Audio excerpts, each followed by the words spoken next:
God Almighty. Kembali ke slide satu sama-sama. Sedang sing tutup sekolah minggu ya. Holy Spirit, my Savior. Holy Spirit, my Comforter. Lead my spirit, lead my soul, lead my life. Katakan bersama, Holy Spirit.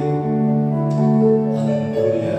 Holy Spirit, my strengthener. Holy Spirit, my comforter. Lead my spirit, lead my soul, lead my life. Sekali lagi, Holy Spirit. Haleluya. Holy Spirit, my strengthener. Holy Spirit, my comforter. Lead my spirit, lead my soul, lead my life.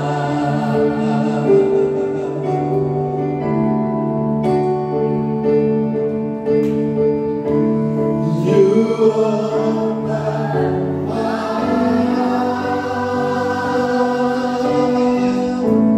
You open my eyes. I surrender all my life.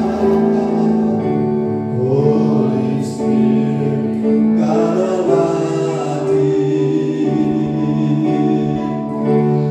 You open my eyes. You open my eyes. I surrender all my life. Holy Spirit, God Almighty. Saudara yang diberkati Tuhan, saudara yang punya mata, saudara melihat apa hari ini? Melihat gedung, saudara melihat ruangan, orang, teman, saudara melihat alat-alat yang ada di ruangan ini, dan melihat kursi. Tapi apa yang saudara lihat itu adalah apa yang mata lihat.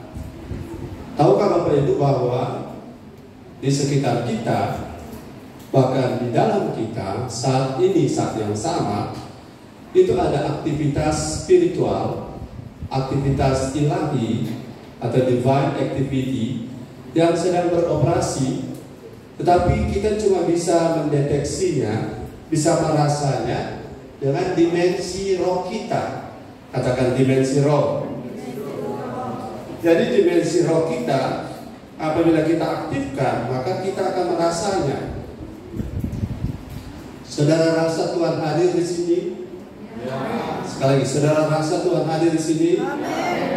Bahkan kalau roh kita bukan hanya dia rasa, dia mengalami. Haleluya. Mengalami bahwa Roh Kudus, Roh Tuhan ada di sini.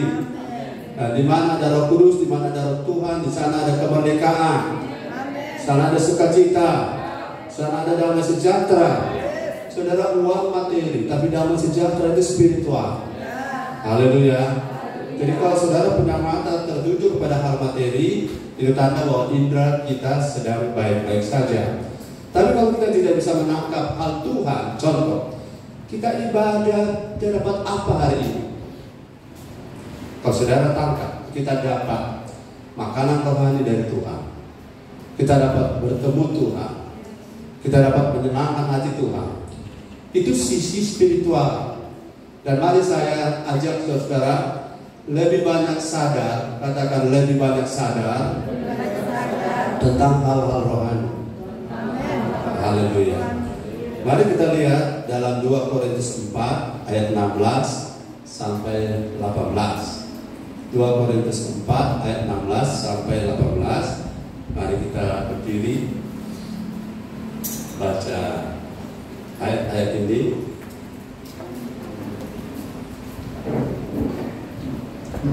Hidup dalam dimensi spiritual atau dimensi roh itu perlu kita dengarkan dulu apa kata firman, sebab selama kita hidup di bumi ini kita akan ditarik oleh apa yang kita lihat oleh mata kita. Tapi mari kita lihat ayat ini sama-sama, ayat 16 mulai 2-3. Sebab itu tetapi meskipun manusia bagian semakin merosot, namun manusia bagian kami lebih baru dari sehari ke sehari, sebab penderitaan ringan dan sekarang ini mengerjakan hati kami yang jauh lebih besar daripada penderitaan kami. 18. Sebab kami tidak memperhatikan yang kelihatan dan yang tak kelihatan, karena yang kelihatan adalah sementara, sedangkan yang tak kelihatan adalah kekal. Sekali lagi ayat 18, karena ini adalah titik tekan kita. Dunia yang kelihatan dan dunia yang tak kelihatan, yang natural dan spiritual, yang jasmani dan rohani, ya. Natural, spiritual, jasmani, rohani, yang visible dan invisible, yang kelihatan dan yang tak kelihatan. 18, 2, 3. Sebab kami tidak memperhatikan yang kelihatan dan yang tak kelihatan, karena yang kelihatan adalah sementara, sedangkan yang tak kelihatan adalah kekal. Katakan amin. Silakan duduk. Haleluya. Baik yang di live khotbah ini maupun yang ada di Zoom, tetap bersemangat karena kita terhubung dengan sorga, terhubung dengan dimensi spiritual. Saya ingin saudara melihat baik-baik dan merenungkan baik-baik. Tidak ada di antara kita yang mungkin hidup hari ini yang akan berumur 200 tahun. Ya? Kalau ada, bersyukur, puji Tuhan. Tetapi stupid sama lento, ya, gigi seompol semua, dan lain-lain, rambut serontok semua. 200 tahun. Manusia tertua bernama siapa? Manusia tertua bernama Metusalah. Usianya 969. Bayangkan kalau ada orang hidup zaman sekarang 969, ya. Dari sejak Indonesia dijajah, saudara, tahun 901 dan sampai sekarang, dia Indonesia dijajah berapa tahun? Nah, 300, ya, tambah 0 di belakang. 350 tahun. Selama penjajah Belanda menjajah, dia hidup selama itu 350. Nah, Metusalah 960.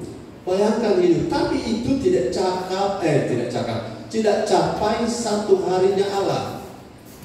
Satu hari waktunya Allah, kalau ke kita 1000 tahun. 1000 tahun. 1000 tahunnya kita, baru satu hari 24 jamnya Allah. Jadi kalau saudara 1 jam di hadapan Allah, baru 40 tahun. Jadi kalau saudara umur 40 tahun, saudara baru 1 jam hidup di hadapan Allah. Kalau belum 40 tahun, belum 1 jam. Bayangkan, belum 1 jam sobat kayak begini kalau di hadapan Tuhan. Baru 2 jam ini saya, baru 2 jam. Kita tidak ada apa-apanya seperti hidup itu seperti uang, ya. Hidup seperti uang kalau kita buka. Saya ingat Bredebon dari Buroro, haleluya. Semoga ada lagi, puji Tuhan. Ketika buka begini, uangnya keluar, kan? Nah, sudah cari uangnya kemana? Sesudah itu beberapa detik kemudian hilang. Begitulah fananya hidup kita. Terbatasnya waktu, terbatasnya hidup. Jadi kalau hidup yang pendek ini kita cuma fokus kepada hal-hal lahiriah, betapa malangnya kita. Katakan amin. Kalau hidup yang pendek ini kita cuma fokus kepada materi sementara, kalau kita seseorang mati masuk kubur, itu walaupun dikasih Alkitab, dikasih sepatu, dikasih barang-barang mahal, dia tidak akan gunakan lagi karena dia sudah berpindah ke alam baka. Alam baka itu dimensinya spiritual. Nah, dimensi spiritual orang tidak jalan-jalan walaupun dikasih sepatu. Di budaya tertentu dikasih sepatu, tapi sepatunya dikasih terbalik supaya tidak dipakai oleh si yang mati. Haleluya. Dikasih Alkitab sebab selama di bumi tidak pernah baca Alkitab. Ya kalau sudah mati tidak ada waktu lagi baca Alkitab. Yang belum baca Alkitab bilang amin. Jadi mesti baca Alkitab karena kita punya dimensi ini. Kalau kalau seseorang sudah mati, maka dia bisa baca itu berhenti. Kalau seseorang sudah mati, dimensi bisa datang ibadah sudah berhenti. Biar suka mau ibadah seperti orang kaya di cerita Lazarus kan. Dia pengen menginjil 5 saudara laki-laki belum bertobat. Dia bilang kalau boleh Lazarus turun akal ke bumi, beritahu ke saudara saya 5 yang kaya seperti saya, yang cara hidupnya seperti saya, supaya jangan masuk ke tempat saya ini. Karena setetes air pun saya minta tidak lagi diberikan. Hanya untuk supaya setetes air di api neraka atau di api yang bergelora. Apa artinya? Tapi tidak setetes pun tidak diberikan lagi. Karena dimensinya sudah berubah. Saudara mau lapar dan haus akan firman, sekaranglah dimensinya. Kalau seseorang sudah almarhum, tidak bisa lagi penyembahan, tidak bisa lagi baca firman. Hidupmu sudah tetap seperti itu, tinggal tunggu penghakiman. Itu sebabnya secara dimensi material ini jangan fokus kepada material. Dan beberapa orang saudara terjebak dalam hal tidak bisa cari Tuhan hanya karena cari nafkah. Betul? Tidak bisa cari Tuhan efektif karena cari duit. Nah, kalau kita terus menerus begitu, itulah kehendak iblis, kehendak dunia, supaya kita fokus kepada materi. Dan orang akan ngomong, dan kita juga terima alasannya, kita mau makan apa kalau tidak mencari? Betul? Kita mau pakai apa kalau tidak cari uang beli baju? Benar. Tetapi kalau hidup kita hanya untuk yang sekarang ini, tidak fokus kepada hal yang rohani, yang akan datang, alangkah malangnya hidup kita. Coba kita cari, saya tidak siapkan ayatnya, tapi saya ingat ayatnya 1 Korintus 15. Cari 1 Korintus 15, kata malang. Ada kata malang, bukan kota Malang, tapi Malang. 1 Korintus 15. Cari. Jadilah jemaat yang aktif, Tidak hanya suap-suap saja dari orang tua rohani, tapi kita juga tahu yang mana garam, yang mana gula. 16, coba baca 1 Korintus 15 ayat 19. Baca Pak. Coba lihat, kalau kita apa, maka kita akan paling malang. Halo. 15, 19. Situ. Oke. Firman Tuhan, jikalau kita hanya dalam hidup ini saja menaruh pengharapan kepada Kristus, maka kita adalah orang-orang yang paling malang dari segala manusia. Ya, saya bacakan dalam dimensi topik khotbah hari ini. Jikalau saya hanya hidup dalam hidup ini hanya menaruh pengharapan dalam hidup yang jasmani ini, maksudnya kita berharap pada Kristus hanya untuk yang jasmani ini, maka kita adalah orang-orang yang paling malang dari segala manusia. Karena ayat ini menjelaskan bahwa dimensi yang sebenarnya, yang real, yang realita, yang esensial, yang sebenarnya, katakan yang sebenarnya, adalah bukan hidup yang sekarang, yang material ini, yang fisik ini, tetapi hidup yang pengharapannya akan datang. Bagaimana kita di dunia alam baka nanti, itu yang lebih penting. Bagaimana kita berada di alam baka. Saudara-saudara, ada saya ingat satu kalimat kemarin, bahwa nanti di kerajaan 1000 tahun damai, saudara-saudara yang setia dengan Yesus waktu saudara sudah diubahkan dengan tubuh kemuliaan, saudara memiliki the glorification body, atau seseorang yang sudah mati waktu itu dalam Tuhan, di hari Yesus datang kedua kali dia bangkit, maka akan masuk di kerajaan 1000 tahun damai. Dan kabar baiknya adalah di situ kita akan memerintah bersama Yesus selama 1000 tahun. Satu periode di bumi berapa tahun? 5. Kalau 1000 tahun berarti berapa periode? 200 periode minimal jadi pala di dunia kerajaan 1000 tahun damai. Saudara mau? Tapi kita dalam dimensi tubuh kemuliaan yang tidak dapat sakit, tidak dapat mati, tidak dapat lapar, tidak kena virus, tidak kena panas atau dingin. Tetapi bagaimana itu punya level? Bagaimana level itu bisa seperti itu waktu itu? Ditentukan oleh hari-hari ini, dimensi apa yang kita hidupi. Katakan haleluya. Di kerajaan 1000 tahun damai akan banyak orang menyesal. Menyesalnya begini, kalau kita tahu selama kita hidup 80 tahun di bumi, kita boleh berbuat banyak karya dan berinvestasi untuk hidup kerajaan 1000 tahun damai dan untuk surga nanti dengan segala mahkotanya, maka saya menyesal telah membuang banyak waktu selama saya hidup dalam tubuh ini. Saudara, sekali lagi sudah sering kali kita dengar, tubuh kita adalah tubuh kita adalah selain yang kita sudah sering dengar kendaraan, tapi tubuh kita adalah kendaraan. Katakan sama-sama, tubuh kita adalah kendaraan untuk membawa roh kita punya level nanti di kerajaan 1000 tahun damai. Kita tidak jadi orang yang ikut mata, mana bilang ikut mata. Karena saya lihat saudara, saya lihat sendiri.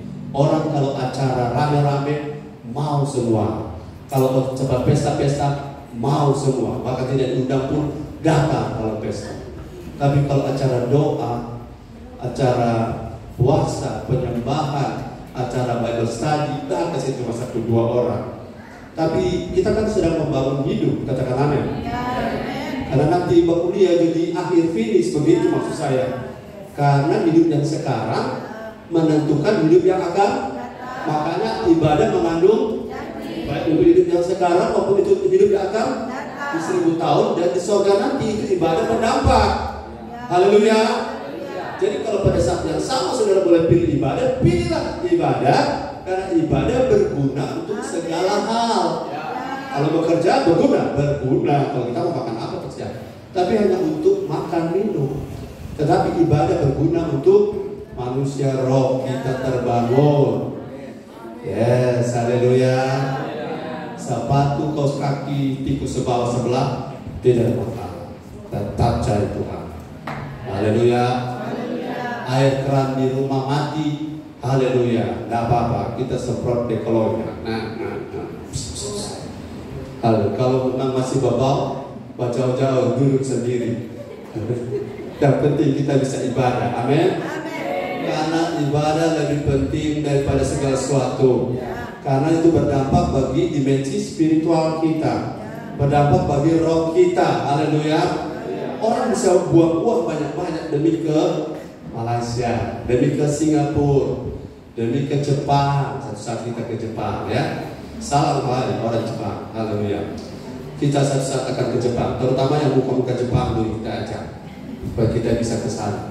Tapi kalau cuma untuk itu kita mencari nafkah, untuk travel yang hanya untuk jalan-jalan, alangkah malangnya hidup kita.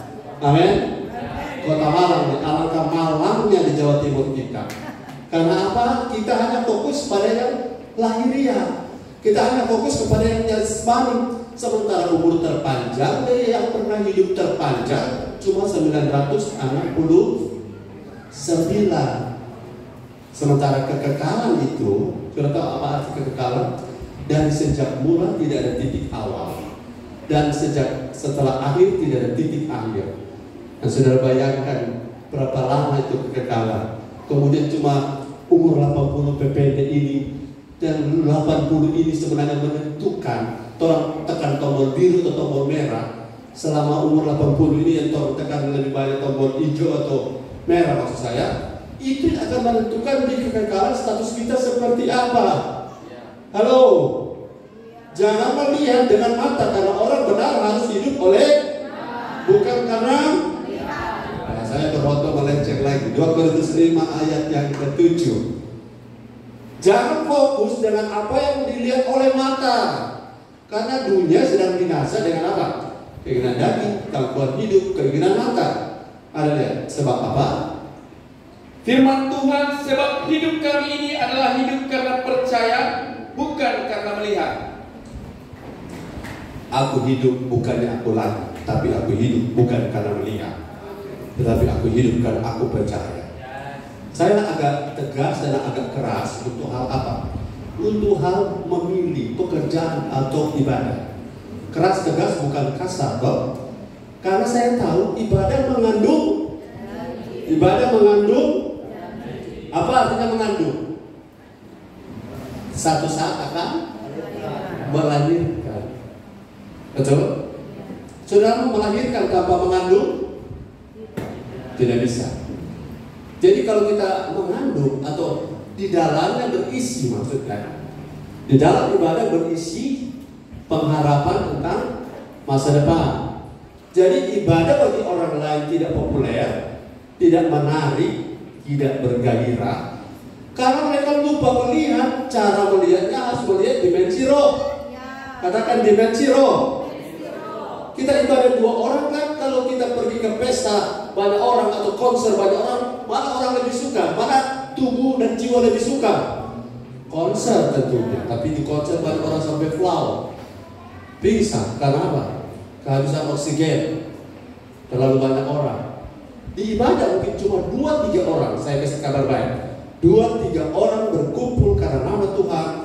Di situ Tuhan ada. Amin. Haleluya.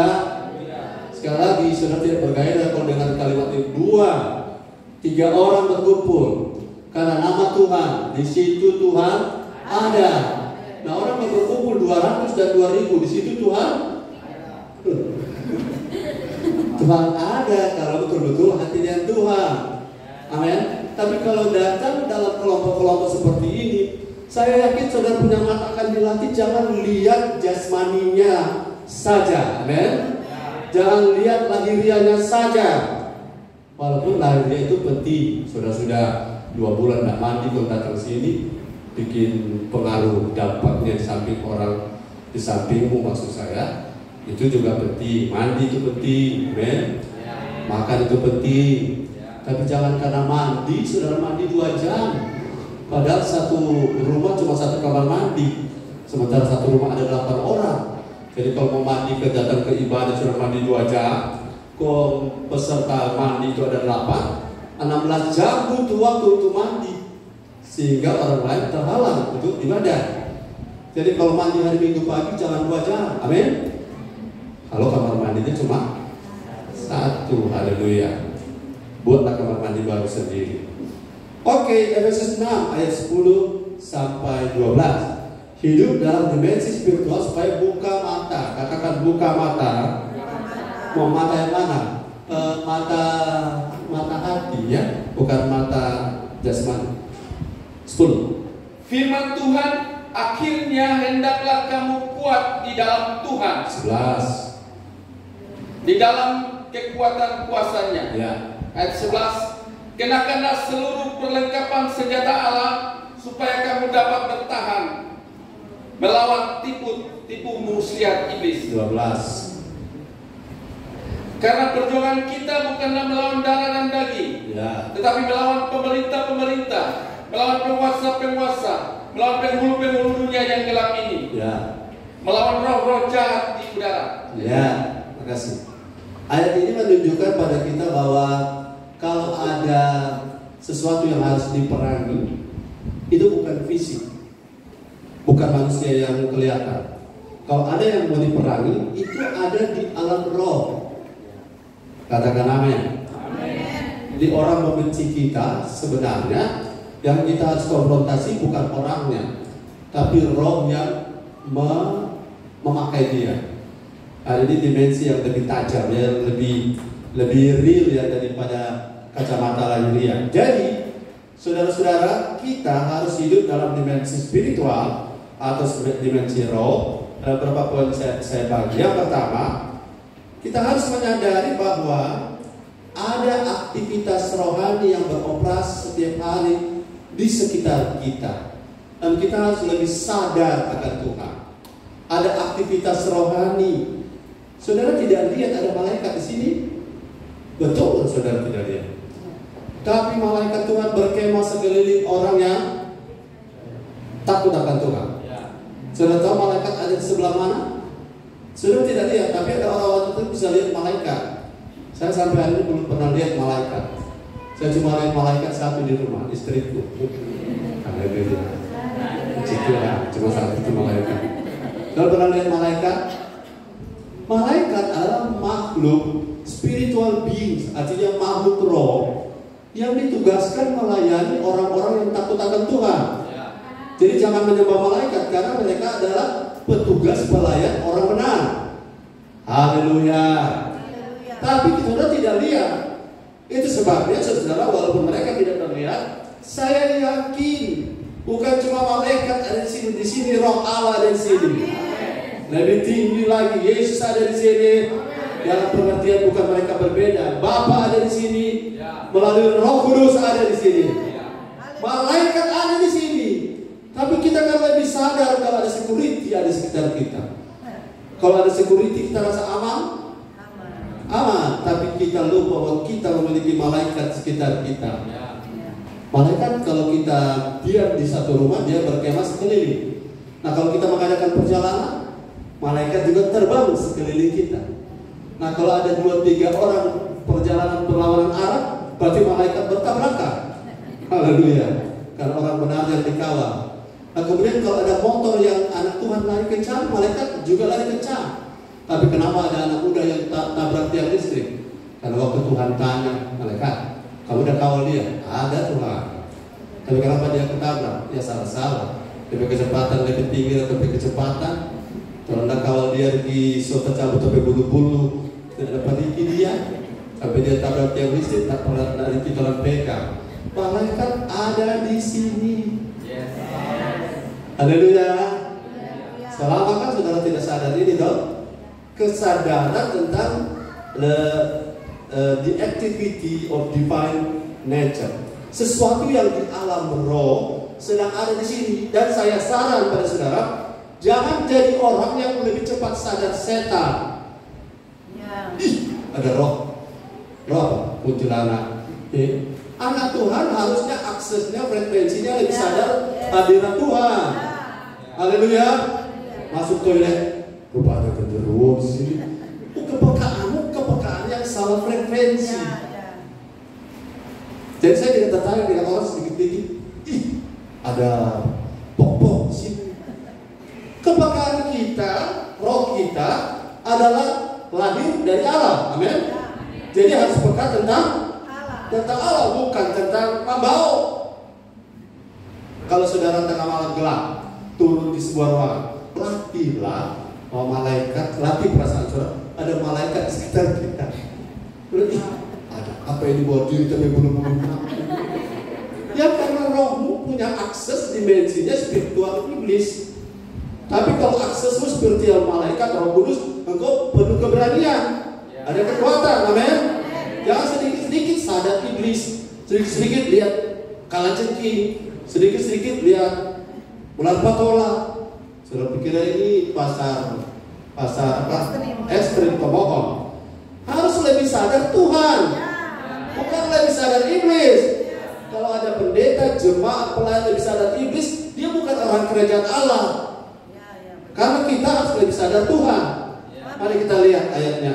2 Raja-Raja 6 ayat 15 sampai 17. Walaupun sudah pelayan, ada orang lebih sadar, lebih takut kepada sesuatu yang bukan Tuhan. Padahal dimensi activity atau divine activity itu ada di sekitar kita. Coba kita yang sama dengan begini, yang sudah umur 40 tahun ke atas. Siapa pernah cari kacamata Padahal kacamata ada di mata. Banyak kali tuh kita cari kacamata ada di, karena kesadaran tentang kacamata sudah menurun karena selalu ada di mata, sehingga kita cari kacamata padahal ada di mata. Tukang-tukang mencari pensil padahal dia ada di telinga. Tuh, karena kesadaran akan pensil sudah menurun, padahal pensilnya ada di situ. Jadi saudara sadar Tuhan, selama Tuhan ada di kita, tapi kita lebih sadar iblis. Betul?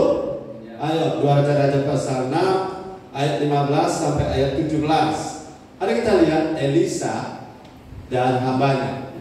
Firman Tuhan, ketika pelayan api Allah bangun pagi-pagi dan pergi keluar, maka tampaklah suatu tentara dengan kuda dan kereta ada di sekeliling kota itu.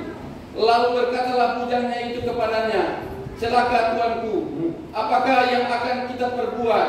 Ayat 16, jawabnya, jangan takut, sebab lebih banyak yang menyertai kita daripada yang menyertai mereka. Ayat 17, lalu berdoalah Elisa, ya Tuhan, bukalah kiranya matanya, supaya ia melihat. Maka Tuhan membuka mata bujang itu, sehingga ia melihat, tampaklah gunung itu penuh dengan kuda dan kereta berapi sekeliling Elisa. Open the eyes of my heart, Lord. Tuhan, bukakan mataku supaya aku seperti hamba Elisa yang tidak hanya melihat tentara Aram yang mengepung mereka di Dotan gara-gara, kalau katakan gara-gara, ini Elisa, setiap tentara Aram mau pergi berperang memerangi Israel, Elisa sudah dapat tahu mereka mau lewat Amuram. Jadi dia kasih tahu pada Raja Samaria, Raja Israel, jangan lewat Amuram, lewat Lamoan kalau mau ke Bolmo. Jadi setiap kali Raja Aram mau berperang, mereka istilahnya apa? Kecelek begitu. Itu orang rencana matang-matang. Kenapa bisa bocor rahasia ini ke Raja Israel? Mereka akhirnya tahu karena ada hamba dari Raja Aram bilang begini buat bercerita. Kenapa? Setiap ucapan yang Raja Israel ucapkan di kamar sekalipun didengar oleh Nabi Elisa di Samaria itu. Oh begitu. Jadi bisa bocor-bocorkan rahasia strategi Raja Aram kalau mau pergi berperang memerangi Israel. Jadi informasi yang bocor ini dari intelijen spiritual ini membuat Raja Aram dongkol, gerak, dan dia bilang sama Elisa itu, cari dia. Nah mereka bilang dia ada di Dotan. Dikirimlah tentara sebanyak yang dilihat oleh hamba Elisa. Mereka begitu pasukan hitam yang mengelilingi Dotan. Sampai Elisa punya hamba bilang, aduh celaka kesian Tuhan, aduh mati orang ini. Aduh mati ini, sudah habis orang, habis nyanyi orang ini, habis cerita ini. Karena tentara begitu banyak. Betul saudara-saudara, secara lahiriah mungkin, katakan mungkin banyak orang memusuhi saudara. Yang dimusuhi karena saudara berbuat salah. Mungkin juga seperti itu pada saya. Tapi kalau kita terus bangun hidup kita, orang-orang yang mengelilingi kita, yang mungkin jumlah lebih banyak yang kita lihat, tapi kalau mata iman kita lihat, kalau kita punya hidup kita bangun terus, pada waktu saudara melihat tentara Aram yang banyak itu, saudara harus sadari bahwa ada juga tentara lain. Kata lain juga tidak cocok. So kata tentara lain artinya kita sudah abaikan, lupakan sebenarnya mereka. Ada sepasukan, ya, tampaklah gunung itu penuh dengan kuda dan kereta berapi sekeliling Elisa. Ayat 18, ayat 18. Mari lihat ayat 18. Firman Tuhan, ketika orang-orang Aram itu turun mendatangi dia, berdoalah Elisa kepada Tuhan, butakanlah kiranya mata orang-orang ini, maka dibutakannyalah mata mereka sesuai dengan doa Elisa. Ya, ini akhirnya ketika tentara ini masuk ke tanah desa Dotan, justru terbalik yang Tuhan buat lewat Elisa. Orang-orang yang memusuhi Elisa dibuat jadi buta, kan?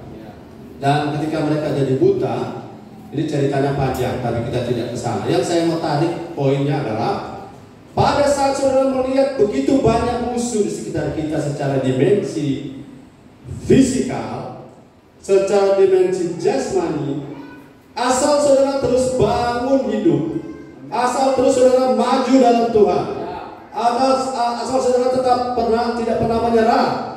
Saudara, kalau saudara dalam sifat dan fisik, saudara melihat ada banyak orang tidak menyenangi kita seperti tentara Arab, jangan lupa ayat itu bilang apa, ayat berapa? Yang menyertai kita lebih banyak. Ayat berapa? 16. Jangan takut. Jawabnya, jangan takut, sebab lebih banyak yang menyertai kita daripada yang menyertai mereka.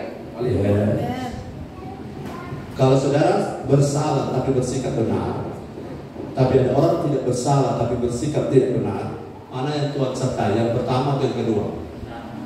Bersalah tapi bersikap benar. Nah, tidak bersalah tapi bersikap tidak benar. Yang mana yang Tuhan sertai?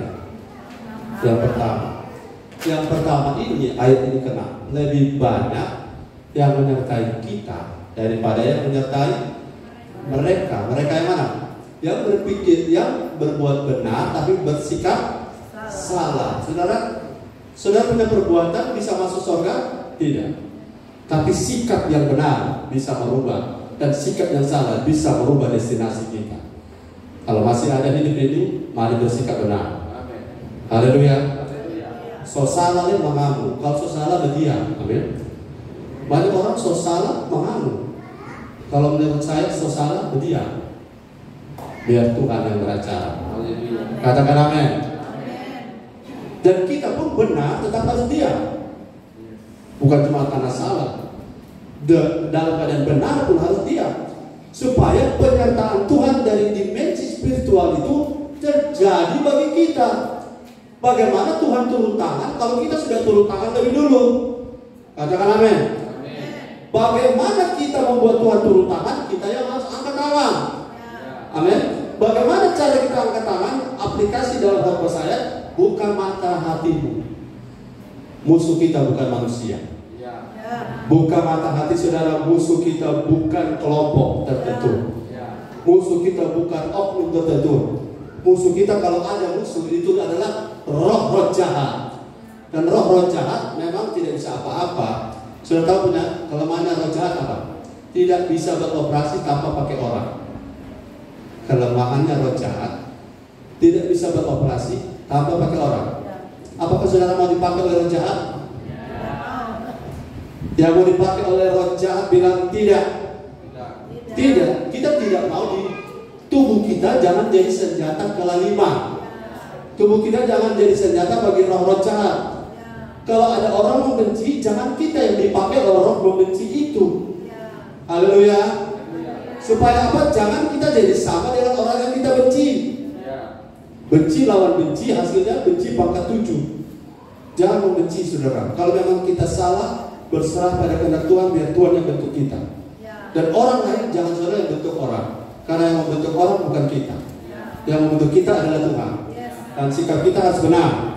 Dan pada saat kita punya sikap benar, saudara, ketika pasukan Aram itu begitu banyak, Elisa cuma berdoa, Tuhan, bukakan mata hatiku, bukakan mata hati istriku, bukakan mata hati suamiku, bukakan mata hati gembalaku, bukakan mata hati jemaat kami. Supaya kalau orang mata terbuka, oh ternyata salah ketika aku musuh, amin. Oh ternyata salah ketika aku gosip, amin. Oh ternyata salah ketika aku negatif, amin. Yang benar adalah, mari lihat di setiap proses ada rancangan dan rencana Tuhan yang terindah. Ada rencana dan rencana Tuhan yang terbaik. Karena siapapun kita termasuk Petrus, terus diproses. Tapi bagaimana kita melihat? Kita lihat dimensi spiritualnya. Yusuf bilang begini, masih ingat Yusuf? Siapa yang masih ingat Yusuf? Yang masih ingat Yusuf bilang amin. Sebab kalau tidak, saya cerita lagi. Yusuf itu bilang begini, karena saudara-saudaranya bilang begini, mungkin setelah Papa Yakub mati, kami kali ini akan dibalas dendam oleh Yusuf. Tapi Yusuf bilang apa? Memang mereka-rekakannya yang jahat terhadap aku, dan itu memang jahat. Tapi tahu tidak bahwa Tuhan telah mereka-rekakan apa yang kamu buat yang realitanya jahat itu menjadi kebaikan bagiku. Aduh, kacamata seperti ini mau beli di mana kan? Saudara pengen punya cara memandang seperti ini? Karena untuk memelihara satu bangsa lah kita diproses seperti ini. Amin. Karena untuk menyelamatkan banyak orang lah kita dibentuk seperti ini. Apapun versi saudara ya. Apa yang dialami oleh pribadimu, rumah tanggamu adalah untuk satu tujuan Tuhan kita dibuat seperti ini. Karena kita mau bersikap benar. Ulangi, kita mau bersikap benar. Maka malaikat surga akan berkemah sekeliling kita. Buka mata. Kita harus lebih sadar akan rencana Tuhan daripada rencana iblis. Rencana Tuhan itu begini, apapun yang terjadi, seseorang yang berserah pada Tuhan pasti akan ada masa depan yang cerah. Tapi rencana iblis orang akan bicara, nanti mau dilihat, nanti mau dilihat, nanti mau dilihat. Itu rancangan iblis, menginginkan kecelakaan orang lain. Kalau orang lain sukses, praise the Lord, amin. Kalau orang lain tidak sukses, kita belajar kenapa tidak sukses. Jangan kita sama tidak sukses. Oke, yang kedua, masih bersama saya, katakan haleluya. Coba bergairah bilang amin. Yang pertama kita harus lebih sadar akan Tuhan karena malaikat berkemah sekeliling kita, seperti pengalaman Elisa dan hambanya. Kedua, kita harus menyadari bahwa ini kan fokus hidup dalam dimensi roh. Kita harus sadari bahwa peperangan ini kaitannya nomor satu sangat erat. Bidang singgungnya sangat erat.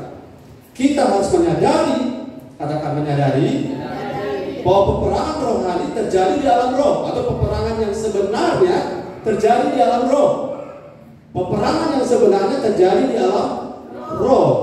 Jadi saudara baku angkat beda, baku kirim chatting, baku kirim status, baku pokoknya baku sama itu bukan peperangan yang sebenarnya.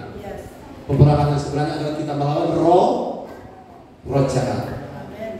Buka mata saudara, musuh kita bukan darah dan kembali Efesus 6, 10 sampai 12, baru 17. Efesus 6, 10, 12, 10, 11, 12 dan 17. Saudara bersemangat bilang haleluya. Katakan bersama saya mau hidup dalam dimensi roh. Sekali lagi semua sama-sama, saya mau hidup dalam dimensi roh. Silakan. Efesus 6 ayat yang ke-10, akhirnya hendaklah kamu kuat di dalam Tuhan, di dalam kekuatan kuasa-Nya. Ayat 11, kenakanlah seluruh perlengkapan senjata Allah supaya kamu dapat bertahan melawan tipu muslihat iblis. Ayat yang ke-17, dan terimalah ketopong keselamatan dan pedang roh, yaitu firman Allah. Ya, ayat mana yang bilang peperangan kita bukan darah dan daging? Ayat yang ke-11 ya. Ya, coba ulang 11. 12. Karena ya. Perjuangan sama-sama saudara-saudara, nanti sama-sama orang 2, 3. Karena perjuangan kita bukanlah melawan darah dan daging, tetapi lawan pemerintah, lawan penguasa, lawan penghulu dunia yang gelap ini, itu melawan roh-roh jahat di udara. Saya jelaskan jangan salah paham ya. Perjuangan kita ternyata melawan pemerintah. Kalau Bapak bilang buanglah sampah pada tempatnya, saya sudah tahu firman ini sudah bilang kita itu lawan kita adalah pemerintah. Oh salah paham. Jangan buang sampah pada tempatnya. Jangan buang sampah pada tempat. Konsentrasi fokus. Jangan buang sampah pada tempatnya. Yang benar adalah buang sampah pada tempatnya. Jangan buang sampah sembarangan. Putar. Nanda firman Tuhan bilang orang harus lawan pemerintah. Kalau bilang bayar iuran sampah, dah saya harus bawa uang ini ke gereja. Haleluya. Rohani sebalik, tapi lawan kita maksudnya roh. Pemerintah ini adalah struktur hierarki iblis. Hierarki iblis punya lapisan. Jadi kalau urusan Indonesia bukan batu baruga yang urus, karena ada dia punya the prince of, ada dia punya level tertinggi Lucifer. Tapi Lucifer sebenarnya tidak ada apa-apanya. Katakan amin. Jangan takut karena kasihan Lucifer sudah kalah. Halo, kabar baik sudah dengar, Indonesia sudah merdeka. Belanda sudah kalah, men. Jepang sudah kalah, men. Cuma kalau main bola kaki dengan mereka tetap harus berlatih, berjuang baik-baik. Jadi ketika kita ada dalam dimensi roh, dibuka mata. Halo, siapa yang masih membenci? Memang untuk tidak membenci tidak mudah, Bapak Ibu. Haleluya. Tapi bukan juga karena kita tidak membenci, saudara langsung bawa buku pelong, buku saya di sana untuk orang lain bisa melihat panas hati. Itu namanya batere. Betul? Kita harus tahu tempat. Kita boleh tidak suka, tapi kita tidak boleh membenci. Dan kita tidak wajib melayani semua orang. Kita tidak harus melayani semua orang. Kita punya hak tidak terima tamu. Betul? Kita punya hak mengatur rumah sendiri. Betul? Tapi jangan musuhi orang. Dalam arti kita harus tahu kalau ada yang memusuhi kita, kalau boleh.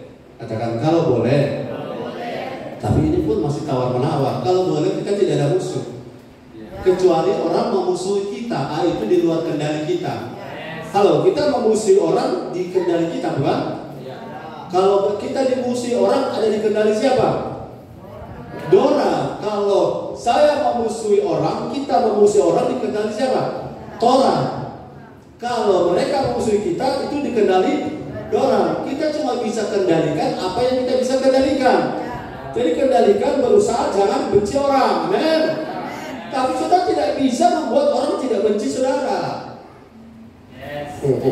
Kita sebagainya, sebagus, atau semua paling mantap, tapi kan tetap ada orang tidak suka. Betul? Jadi jangan stres kalau orang tidak suka. Karena Yesus pun banyak tidak suka. Haleluya. Jadi kalau kita sadar di alam roh sekarang, katakan sekarang, saudara tidak tahu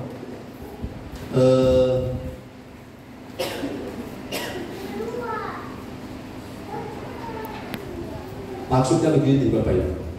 Tahu nggak di alam roh iblis berjalan keliling mencari orangnya. Jadi kalau kita posisinya netral, kita tidak berpihak pada Tuhan. Sebab jika Allah di pihak kita, jika Allah di pihak kita, siapa lawan kita? Putar ayat ini. Jika Allah tidak di pihak kita, siapa bela kita? Tidak ada. Halo, bagaimana cara berpihak pada Tuhan? Susah atau berat, ringan atau gampang, berpihaklah pada firman. Haleluya. Sulit atau mudah, tetap pegang firman. Jangan pernah bergeser dari firman. Haleluya. Jadi di alam roh yang peperangan yang sebenarnya itu, jadi kita sudah fix ya, peperangan bukan manusia dan manusia saling membenci, bukan itu. Tapi peperangan ada roh di balik manusia yang kalau kita orang-orang rohani tajam untuk menangkapnya. Oh, saya sudah tahu, saya tidak mau tipu muslihat. Itu di ayat berapa? Ayat 11. Coba. Ada tipu muslihat. Kenakanlah seluruh perlengkapan senjata Allah supaya kamu dapat bertahan melawan tipu muslihat iblis. Katakan tipu muslihat. Saya pastikan semuanya bicara supaya masuk dalam roh. Tipu muslihat. Oke, saya tanya. Coba bantu saya. Kalau iblis menggoda kita, dia datang dengan wujud asli sebagai iblisnya atau dia berpenampilan manis? Kita tidak akan pernah kalah kalau dia muncul lebih asli, bukan? Darah Yesus berkuasa. Karena kalau saudara lebih modern. Tapi kalau dia datang dalam bentuk yang lembut, manis, ramah, baik hati, murah hati. Kita bisa tes di mana? Tes ini firman. Tes dengan firman. Dan kalau kita tidak hati-hati, Bapak Ibu, tipu muslihat, para penipu tidak datang dengan wujud asli, betul? Kalau mereka datang dengan wujud asli, baru lihat saja tampang preman, saudara langsung lari, bukan? Tapi kalau saudara lihat tampang manajer, bisa tertipu? Bisa. Jadi tipu muslihat iblis memakai berbagai akal supaya roh kita jadi lemah. Katakan amin. Hanya karena kita tidak kebagian piring di acara makan, kita bisa jadi lemah. Betul?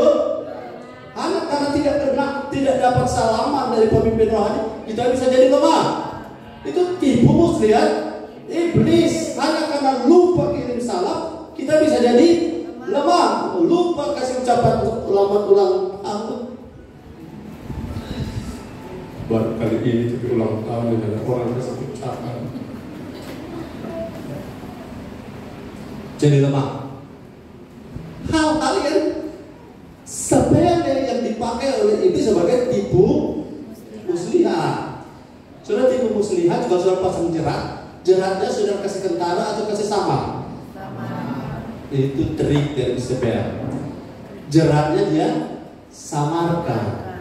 Kami di rumah ada pasang tuh jerat tikus yang kalau itu seperti mulut buaya, kalau disentuh makanannya dia langsung kaget ke tikus. Tapi seberapa minggu tak pasang-pasang, sudah tahu dia makanan udah ambil. Iya, kemarin pintar. Ini tikus generasi kedua. Karena kalau soalnya dia mama papa pada KGP, dia harus belajar. Betul? Jadi saudara harus belajar juga pada tipu muslihat iblis. Tikus saja belajar. Generasi kedua dari tikus-tikus di tempat kami sudah tahu alat itu kalau ada makanan, jangan sentuh yang ini, ambil makanannya pelan-pelan, lari. Setiap kali saya periksa, makanan sudah tidak ada, tapi jeratnya tidak berfungsi karena tikus saja belajar. Haleluya. Sudah belajar tipu muslihat iblis. Amin. Haleluya. Saya kalau ketemu orang dan orang itu mulai cerita kekurangan pendeta A, pendeta B, saya langsung gunting, plek, ini tipu muslihat iblis. Supaya apa? Saya benci dia. Kita tidak pernah berbuat pada dia tidak pernah bikin salah ke kita, tapi kita akhirnya benci dia gara-gara tipu muslihat iblis. Tujuannya supaya kita pecah, kita bertengkar, kita saling memusuhi. Kita sudah tahu iblis cari untung di situ. Iblis cari keuntungan di mana? Kalau orang bakal lain. Haleluya. Kalau orang saling tidak suka, karena iblis tidak suka orang bertumbuh. Amin. Dan iblis suka orang kacau supaya masuk sama-sama dengan dia. Haleluya. Tapi kita tahu di dimensi roh, sekali lagi musuh kita bukan darah dan daging, tapi musuh kita adalah the spirit behind the man. Mana lebih penting, senjatanya atau the man behind the gun? Mana lebih penting, senjatanya atau the man behind the gun? The man. Kalau orangnya baik, dia tidak akan tembak kita. Setuju bilang amin. Tapi kalau orang jahat kita baik pun takkan dia tembak. Sudah habis peluru pun dia tambah. Jadi spirit ini yang harus kita lawan. Jangan orangnya. Gampang-gampang susah. Tapi susahnya biar Roh Kudus yang tolong. Lebih gampang karena kita mau. Amin. Kita pertangan bagi Tuhan. Haleluya. Jadi peperangan yang sebenarnya bukan lawan orang, bukan lawan manusia. Kalau sakit hati dengan seseorang itu manusiawi. Tetapi kalau saudara bisa melupakan kesalahan orang itu rohaniawi. Manusiawi kalau saudara tersakiti dan saudara rasa lebih sakit di mana? Bukan di sini. Tapi kalau saudara bisa melupakan kesalahan orang itu bukan manusiawi, itu rohaniawi. Sudah tengok saya seperti saya dari pelayanan Jupiter. Ini kan kebenaran, amin. Katakan haleluya. Jadi sekarang kita tahu dimensi iblis itu suka tipu-tipu. Saya pernah ditipu banyak kali, saudara, bukan banyak kali, beberapa kali. Saya tidak pernah duga bahwa orang itu ternyata penipu. Nanti dia coba berhasil tipu, baru kita tahu dia penipu. Saudara akan tahu penipu kapan? Setelah dia berhasil menipu kita. Tapi iblis belum tipu, terus tahu dia penipu. Itu luar biasa. Beri tepuk tangan bagi Tuhan. Sebelum dia tipu kita setipu ke dia. Iblis, kau sudah kami tahu, kamu punya pekerjaan tidak ada. Sudah tahu apa isi berita dari iblis kemana-mana dia bawa? Cuma satu, bohong. Kalaupun benar, dia pakai untuk bohong. Ada tujuannya. Setiap ada yang benar yang iblis bawa, tujuannya pasti merusak. Tapi inti berita iblis adalah bohong. Iblis bilang Yesus tidak disalib, bohong dia. Iblis bilang Yesus tidak mati, bohong dia. Iblis bilang Yesus tidak dibangkit, cuma curi, bohong dia.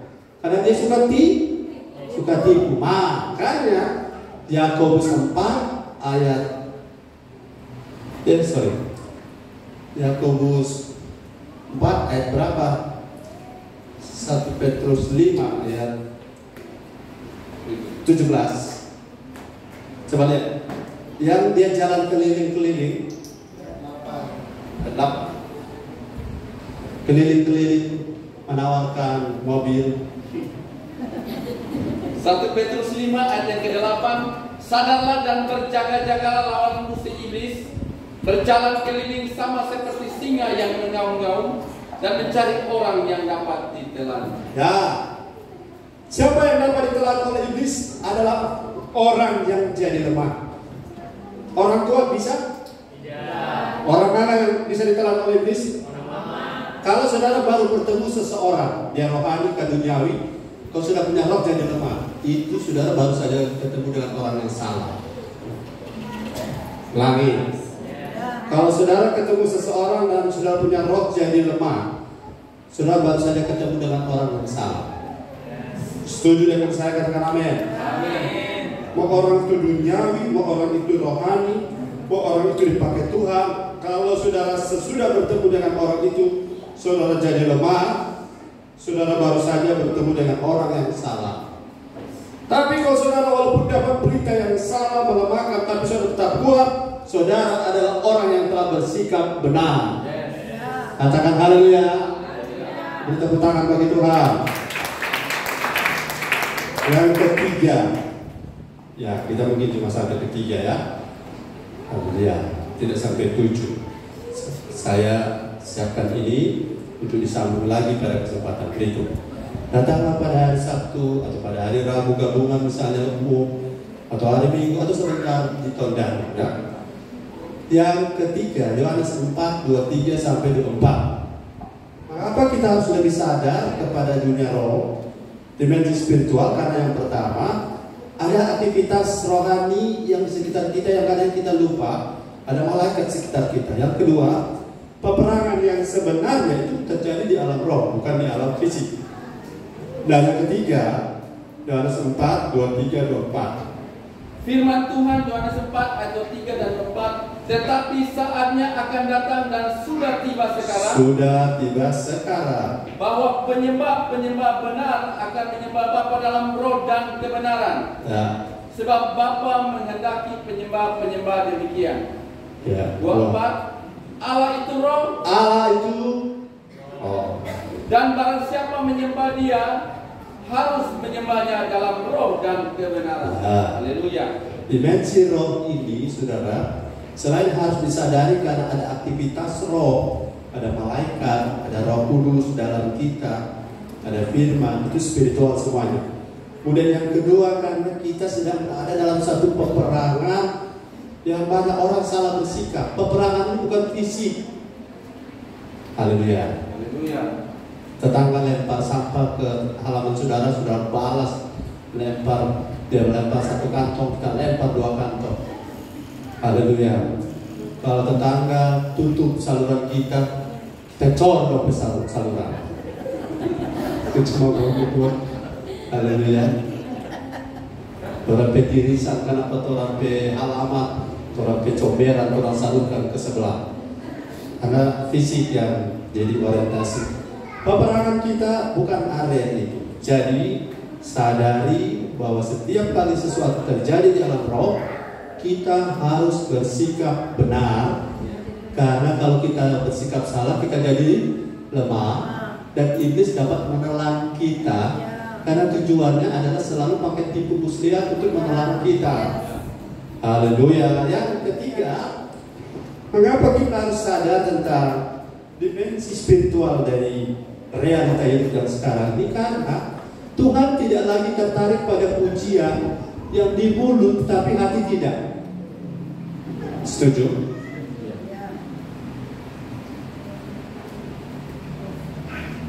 Katakan haleluya. Dan penyembahan yang real, yang genuine, asli, itu dimensinya roh. Roh artinya begini, tubuh, kalau dimensi tubuh bisa nyanyi, jiwa bisa menghayat, betul? Tapi Tuhan tidak terkonek dengan itu kalau rohmu mati. Katakan haleluya. Kapan rohmu hidup? Kau bergairah, ya? Respon dengan Tuhan, respon dengan makanan, baik. Tapi jangan respon dengan makanan lebih besar daripada respon terhadap hadirat. Jadi waktu ibadah kita merespon, saat itulah roh kita terkonek dengan roh Allah. Karena Allah mencari penyembah-penyembah dalam roh. Dan barang siapa menyembah dia harus menyembah dalam roh, dalam kebenaran dan dalam roh. Dimensinya roh. Itu sebabnya Tuhan bilang, aku muak dengan ibadah-ibadah Israel. Karena penyanyi-penyanyinya hebat, tapi hatinya tidak lagi terkonek dengan Tuhan. Motivasinya bukan Tuhan, pujian orang. Motivasinya ada orang bilang hebat, orang bilang merdu. Kita tidak sedang menghibur pendengar, kita tidak sedang menghibur audiens, kita tidak sedang maintenance orang-orang yang hadir. Kita sedang menyembah Tuhan. Haleluya. Arah ibadah kita berdampak kepada sesama yang hadir. Tapi tujuan akhirnya bukan kepada sesama yang hadir. Tujuan akhirnya dampaknya kepada Allah yang adalah roh.